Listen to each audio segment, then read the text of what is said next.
மனிதர்களுக்கு மதம், மொழி, தேசம், கடவுள் என எதிலும் பற்று இருக்கக்கூடாது என்கிறார் ஈ.வே. ராமசாமி. ஏன் அவ்வாறு கூறினார் என பார்ப்பதற்கு முன். நம் சேனலை சப்ஸ்கிரைப் செய்து ஆதரவு தாருங்கள். உங்கள் ஆதரவு நமக்கு ஊக்கமளித்து. இன்னும் நம் பங்களிப்பை சிறப்பாக செய்ய உதவும். நன்றி. இனி காணொளி. கடவுள், மதம், மொழி, தேசம் இப்படி எதில் பற்று இருந்தாலும் நீதி மறைந்து போகும். உண்மை புலனாகாது. ஈ.வே. ராமசாமி. விடுதலை பிப்ரவரி 2 1971. சரியாக தான் சொல்லி இருக்கிறார். ஒருவனின் மதப்பற்று. தம் மதத்தவனின் மத வெறியை பற்றி பேசாது.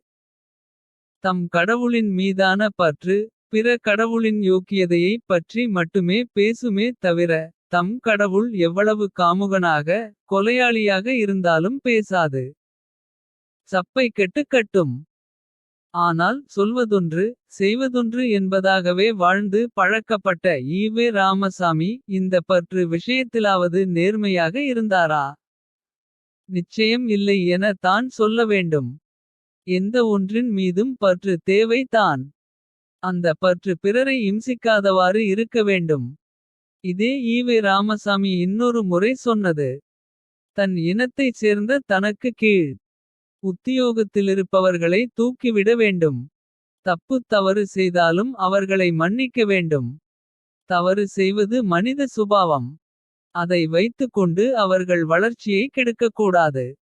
மன்னித்து வளர்ச்சிக்கு இடம் கொடுக்க வேண்டும். விடுதலை நவம்பர் 29 2014. எதன் மீதும் பற்று கூடாது. அப்படி பற்று இருந்தால் நீதி மறைந்து உண்மை புலனாகாது என்ற ஈ.வே. ராமசாமி தான். தன் இனத்தைச் சேர்ந்த தனக்கு கீழ் உத்தியோகத்திலிருப்பவர்களை தூக்கிவிட வேண்டும். அயோக்கியத்தனம் செய்தாலும் அவர்களை மன்னிக்க வேண்டும். என்கிறார். தூக்கிவிடச் சொன்னது சரி. ஒரு உபகாரமாக. ஆனால் அவனது குற்றங்குறைகளை. அயோக்கியத்தனங்களை மன்னிக்க வேண்டும் எனச் சொல்வது பகுத்தறிவுக்கே. பகுத்தறிவாதிக்கே முரணான ஒன்றில்லையா. மேலும் உன் இனத்தைச் சேர்ந்தவனை தூக்கிவிட வேண்டும். என்று நீ நினைப்பது உன் இனப்பற்றுக்கு சரி. ஆனால் அது சமூக நீதிக்கு எதிரான விஷயமல்லவா.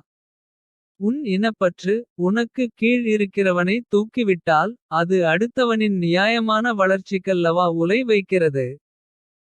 ஈ.வே. ராமசாமி. இந்த விஷயத்தில் மேம்போக்காக சிந்தித்து பேசி இருந்தாலும்கூட மன்னிக்கலாம். ஆனால் ஒரு பெரிய பதவியில் இருக்கின்றவன். ஈ.வே. ராமசாமி சொன்னது போல்.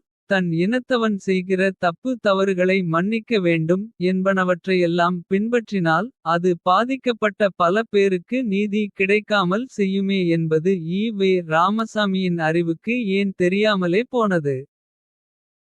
அதனால் தானே கீழ்வெனிமணி படுகொலைக்கு காரணமான கோபாலகிருஷ்ணன் நாயுடுவை பற்றிய பேச்சை எடுத்தாலே. ஈ.வே. ராமசாமியின் கண், வாய், செவி மூன்றும் மூடி கொள்ளுமே. இந்த அயோக்கியத்தனம் ஈ.வே. ராமசாமியோடு நின்றதா என்றால் இல்லை என தான் சொல்ல வேண்டும். கி. வீரமணி அதை சிந்தாமல். சிதறாமல் அப்படியே பின்பற்றி. தம் இயக்கத்தவர்கள் கலந்து கொண்ட ஒரு கூட்டத்தில் அறிவுறுத்தியது. கருப்புச் சட்டை அணிந்தால். ஒரு கருப்புச் சட்டை இன்னொரு கருப்புச் சட்டையை பார்த்தால். பற்று தான் வரவேண்டுமே தவிர. அவர்களிடம் இருக்கும் குறைகள் என்னவென்று பார்க்கக்கூடாது. வெள்ளி, ஜூலை 21 2017 விடுதலை இதழிலிருந்து. இத்தகைய சுருக்கிய வட்டம் போட்ட யோக்கியதை பேர்வழிகள் தான். நாங்கள் பகுத்தறிவாதிகளுக்கு. எங்களுக்கு மனித பற்று மட்டுமே. என கதைவிடுகிறார்கள். கி. வீரமணி என்ன சொல்லுகிறார் என்றால். கருப்புச்சட்டை அணிந்தவனின் குறையை பார்க்கக்கூடாது. என்று. குறை என்றால் என்ன. உடற்குறை அல்ல. கருப்புச் சட்டைக்காரனிடம் ஒரு அயோக்கியத்தனம் இருந்தால். அதை பெரிது படுத்தாமல் அவனிடம் சிநேகம் பார்க்க வேண்டுமாம். சிநேகமாய் இருப்பது வேறு. ஒருவனின் அயோக்கியத்தனத்தை கண்டு கொள்ளாமல் இருப்பது வேறு. உண்மை பகுத்தறிவாளனுக்கு சிநேகத்தை விட ஒழுக்கமல்லவா முக்கியம். ஒரு அயோக்கியத்தனத்தை பார்த்தால் அதில் நான் நேரிடையாக பாதிக்கப்படாவிட்டால் கூட. பாதிக்கப்பட்ட உணர்வை பெற வேண்டும். அது எப்போது சாத்தியப்படும் என்றால். ஈ.வே. ராமசாமி சொன்னது போல். கடவுள் மதம் மொழி தேசம் என எதில் மீதும் பற்று இல்லாவிட்டால் தான் சாத்தியம்.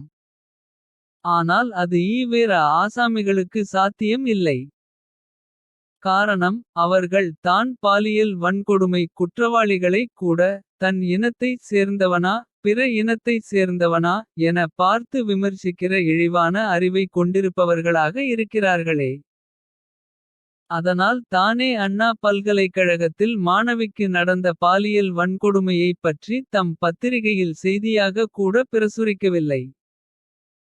இனப்பற்றால் திராவிட மாடல் ஆட்சியில் என்ன தவறு நடந்தாலும் வாய் திறக்க மாட்டேன். என பெரியார் திடல் பதுங்குகுழியில் பதுங்கிக் கொள்வது எவ்வளவு ஈனமான செயல்.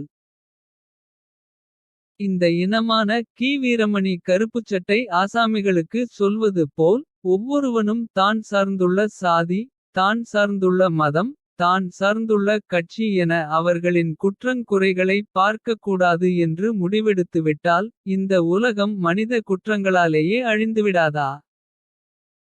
பகுத்தறிவாதியாக இருந்து கொண்டு கி. வீரமணி. தன் தரப்பு ஆட்களின் குறைகளை பார்க்கக்கூடாது என்றால் அதைவிட வேறு அறிவு நாணயமற்ற செயல் உள்ளதா. சமூக நீதியாளன் என சொல்லும் கி. வீரமணியே இவ்வாறாக ஒன்றின் மீது பித்துடன் இருந்தால். இந்த விஷயத்தில் மதவாதிகள் இன்னும் எவ்வளவு கேவலமாக இருப்பார்கள். கருப்பு சட்டைக்காரர்களிடம் இருக்கும் குற்றங்குறைகள் என்னவென்று பார்க்கக்கூடாது என்று பிரச்சாரத்தை துவக்கியவர்கள் அத்தோடு நிறுத்தி கொண்டிருந்தால் கூட பரவாயில்லை. வெட்கக்கேடான வகையில் பரிணாம வளர்ச்சி அடைந்து சிறுபான்மை சமூகம் குற்றங்குறை செய்தால் பார்க்கக்கூடாது. குறிப்பிட்ட சாதியினர் குற்றங்குறை செய்தால் கண்டு கொள்ளவே கூடாது என்கிற கேவலமான நிலையை அடைந்துள்ளார்கள். இத்தகைய இழிவான பகுத்தறிவால் பாதிக்கப்பட்ட தரப்பு என்று ஒன்று இருக்குமே. அவர்களுக்கு சமூக நீதிகாரர்களான நாம் துரோகம் செய்யலாமா என்று உணர்கிற அறிவை முற்றிலும் இழந்தவர்களாக ஆகிவிட்டார்கள். கடைசியில்